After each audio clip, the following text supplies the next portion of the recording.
ભરૂચ પોલીસની લાલ આંખ, નશામુક્ત યુવા ફોર વિકસિત ભારત અભિયાન અંતર્ગત નશાના કારોબાર સામે સઘન કાર્યવાહી. ભરૂચ એસઓજી દ્વારા નશાના કાળા કારોબાર સામે સઘન કાર્યવાહી. સપ્તાહમાં 3 દરોડામાં લાખોના નશીલા પદાર્થો જપ્ત. ભરૂચ પોલીસ દ્વારા રાજ્ય સરકારના નશામુક્ત યુવા ફોર વિકસિત ભારત અભિયાન અંતર્ગત નશાના કારોબાર સામે લાલ આંખ કરવામાં આવી છે. આ અભિયાનના ભાગરૂપે ભરૂચ સ્પેશિયલ ઓપરેશન ગ્રુપ એસઓજીની ટીમ દ્વારા સપ્તાહ દરમિયાન ખૂબ જ સઘન અને આક્રમક કાર્યવાહી હાથ ધરવામાં આવી હતી. એસઓજી પોલીસે ચોક્કસ બાતમીના આધારે જિલ્લામાં અલગ અલગ સ્થળોએ 3 સફળ દરોડા પાડીને નશાકારક પદાર્થોનું ધમધમતું નેટવર્ક પર્દાફાશ કર્યું છે.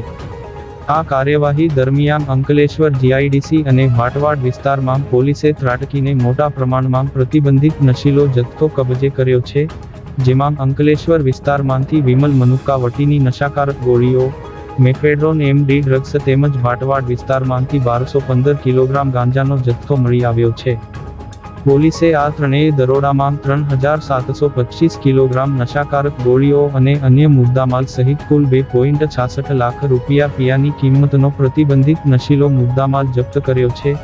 આ સઘન ઓપરેશનમાં પોલીસે એક 61 વર્ષીય વૃદ્ધ સહિત અન્ય આરોપીઓની ધરપકડ કરીને કાયદેસરની સખત કાર્યવાહી હાથ ધરી છે. ભરૂચ પોલીસની આ લાભપ્રદ અને કડક કામગીરીથી અસામાજિક તત્વો અને નશો વેચનારાઓમાં ભારે ફફડાટ વ્યાપી ગયો છે. માનનીય વડાપ્રધાન શ્રી નરેન્દ્રભાઈ મોદીના જે કાર્યક્રમ નેતૃત્વમાં જે કાર્યક્રમ જે છે નશામુક્ત યુવા ફોર વિકસિત ભારત, આના સંદેશ સાથે ભરૂચ પોલીસે 3 મોટા એનડીપીએસના કેસો કર્યા છે. જેમાં અંકલેશ્વર એ ડિવિઝનમાં, અંકલેશ્વર જીઆઈડીસીમાં તથા અંકલેશ્વર બી ડિવિઝનમાં 3 જેટલા કેસો કરવામાં આવ્યા છે. જેમાં ગાંજો તથા એમડીના જે ડ્રગ્સ છે તેને પકડી પાડવામાં ભરૂચ પોલીસને સફળતા મળી છે.